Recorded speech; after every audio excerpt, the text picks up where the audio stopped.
So yun mga pre, isang mapagpalang araw sa inyong lahat at welcome back sa channel ko. So mga pre, for today's video ay nandito ako sa bahay. So i-harvest namin yung mga Platinum King mole namin. So medyo tinanghali kami ng gising, pero okay lang yun mga pre.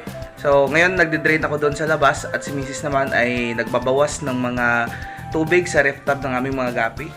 So mga pre, maraming salamat sa patuloy na pagsuporta sa channel ko. So mga pre, mamaya mega shoutout tayo. So yung mga kaibigan natin nagpapa-shoutout sa channel natin, so i-shoutout natin mamaya. So mga pre, bago natin simulan yung video na to, so make sure muna na lahat ay naka-like na. At syempre, i-click mo yung subscribe button, pati na rin ang notification bell para updated ka sa mga video yung ginagawa ko. So mga pre, umpisa na natin yung pag-harvest. Let's go!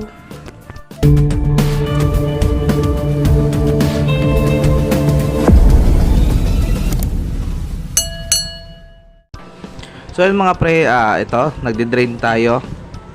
So ipapakita ko sa inyo. So ayan. So no, ito yung drainage natin dito. So PVC pipe lang yan na uno. Ayan. So mga pre, yung mga mole na to ay harvest natin. Kasi kailangan na talaga, kasi napakaraming fry na naghihintay na ilagay sa grow out. So hindi tayo makapag-stock ngayon kasi wala tayong lalagyan. So tignan nyo yung mga breeder natin. So nagdadagdag tayo ng mga breeder. Kung nakikita nyo yung mga maliliit doon. So dito naman yung mga fry, iba-iba na yung size, kaya kailangan natin tong i-out para naman yung mga maliliit dito sa kabila ay mabigyan ng chance na lumaki. At syempre maaga nating ma-harvest.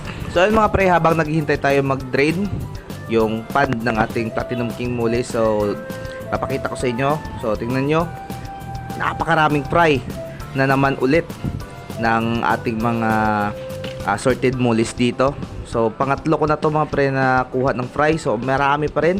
So dito mga pre, crowded na. So migit kumulang 1,000 na yung laman nito. So medyo crowded na talaga mga pre. Kailangan natin maghanap ng lalagyan. So dito mayroon ding mga fry na nandito. Wala tayong magagawa kasi kulang tayo sa pond. Dito mga pre ay napakaraming fry. So more or less yung estimate ko nasa 2,000 na yung laman ng pond na to. So napakaraming fry dito mga pre. Pero maraming mga malalaki dito sa baba. Siguro nasa 300 pieces na. Wala tayong mapaglagyan, so mix na lang natin talaga. So yung mga pre, dito naman sa kabila ay si Mrs. So ayan, na nagdi-drain siya ng mga ref tub natin kasi sunod-sunod yung ulan dito sa atin, kaya punong-puno yung mga ref tub. So ayan, binawasan natin ng kalahati yung mga ref tub natin para naman kapag umulan ulit ay hindi umapaw. May mga drainage yan mga pre, pero minsan malakas yung ulan, so hindi kaya ng drainage natin kasi maliliit lang drainage natin. Yung purpose natin kasi ay hindi lumabas yung mga gapi natin, kasi pag nilagyan natin ng screen naman yung malaking overflow, minsan yung dumi ay natatabunan. So ganun pa rin, aapaw pa rin siya. So ayan. So tingnan nyo mga pre, talagang inabutan na kami ng sikat ng araw kasi nga busy kami, kaya pagod rin, kaya ayan. So ayun mga pre, tingnan nyo, napakarami yung dambuir natin na ginagrow out dito. So dito ganun din, yung HP Red Rose natin, yung sa gitna, yung EBM natin. So ayan, medyo malaki na rin mga pre yung nabawas sa ating pond. So konting hintay-hintay na lang at mag-upisa na tayo. Ayan, nagsilabasan na sila. So yung mga pre, update ko lang yung ginawa nating DIY na tapal pond gamit yung kawayan at saka hollow block. So hindi na namin mga pre tinuloy kasi yung nakapag-decide kami ni Mrs. na i-concrete na lang talaga. So buuin namin yan pag may budget tayo, kaysa naman na gumamit tayo ng trapal at hindi rin naman tatagal. So sa next na harvest, ito, kapag buo na yung pond na yon, doon natin yan ilalagay. So isi-segregate natin. Siguro pagdating na lang ng kapag may tubig na tayo, may flowing system na yung barangay, so gagawin natin yung mga segregation tsaka yung culling. So yung mga pre, mababaw na yung tubig natin. Kaya ayan, pwede nating kunin yung mga Platinum King moly natin. So hindi to balon mga pre, long body to. So ilalagay natin muna mga pre dito sa may tub na blue. So mamaya mga pre, ilalagay ko to sa aquarium para naman makita nyo yung itsura ng na-harvest natin. So konti lang to mga pre, siguro nasa 100 pieces lang yung laman nito. Ito kasi yung naunang lumaki nung nagkaling tayo. Kaya kailangan nating out kasi maraming sunod-sunod na mga fry na binigay ng ating mga breeder. So kailangan natin tong i-out na sa market para mag-grow out natin yung mga fry na nakuha natin. So ayan mga pre, pasensya na kayo mga pre, nilagay ko lang dito yung camera kasi walang tagahawak, busy naman si Mrs. So kailangan naming i-maximize yung time namin na may ginagawa siya, may ginagawa ako para makabalik kami ng maaga tsaka makapag-open kami sa fish store natin kasi minsan maraming nagpi-PM, minsan may pumupunta na hindi natin makater kasi nandito tayo sa breeding area. So ayan mga pre, so siguro mga pre, mamaya i-update ko na lang kayo sa gagawin ko pa. So mga pre, medyo napasobra yung pagkuha ni Mrs. ng tubig dito sa mga freezer ng lumang ref tub, itong mga maliliit na kahon na to.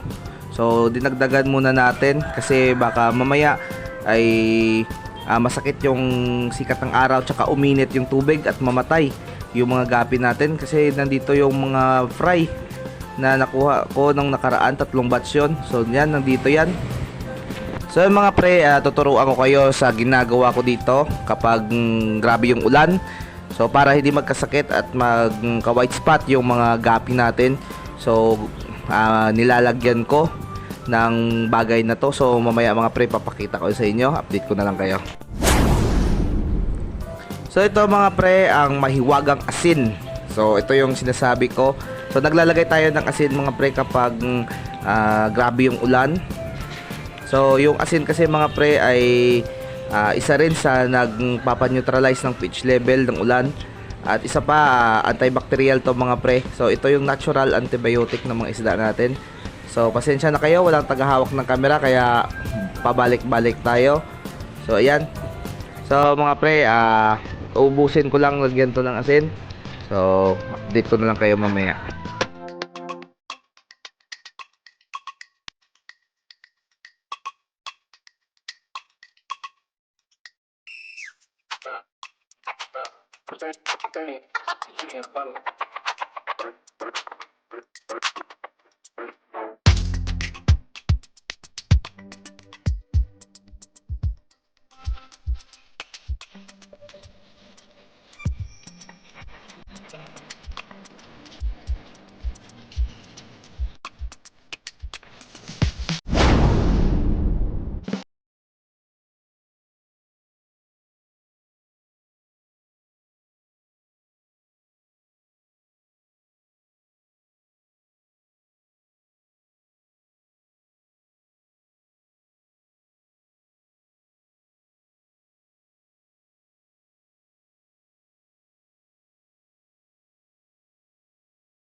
So mga pre, natapos na nating linisan yung pond na to. So nilalagyan natin to ng tubig. So dahil walang tubig, tayong umula sa flowing system ng barangay. So yung drum na isa na blue na sa rain catcher natin, so binigay ko na lang dito. So pinump out ko gamit yung Aquaspeed A2000 dito. So mga pre, habang nagre-refill ako ng ating maliit na concrete pond, so mega shoutout muna tayo. So shoutout muna kina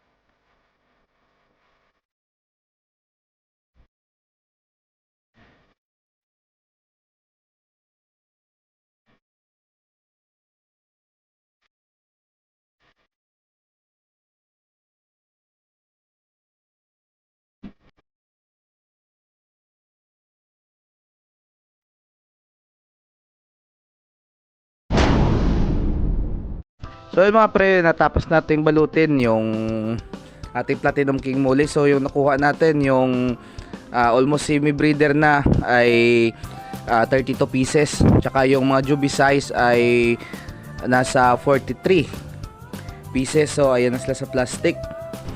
So mga pre, nagdagdag ako ng mga breeder natin. So kumuha ako ng Sham. So 5 female, 4 na male. Yung mga CB breeder dinagdag ko sa ating mga breeder kasi yung plano ko gagawin ko tong 2 set yung mga breeder natin, at saka yung mga 16 pieces na medyo maliliit pa binalik natin doon para sa grow out natin ulit. So mga pre, maraming salamat sa patuloy na pagsuporta sa channel ko.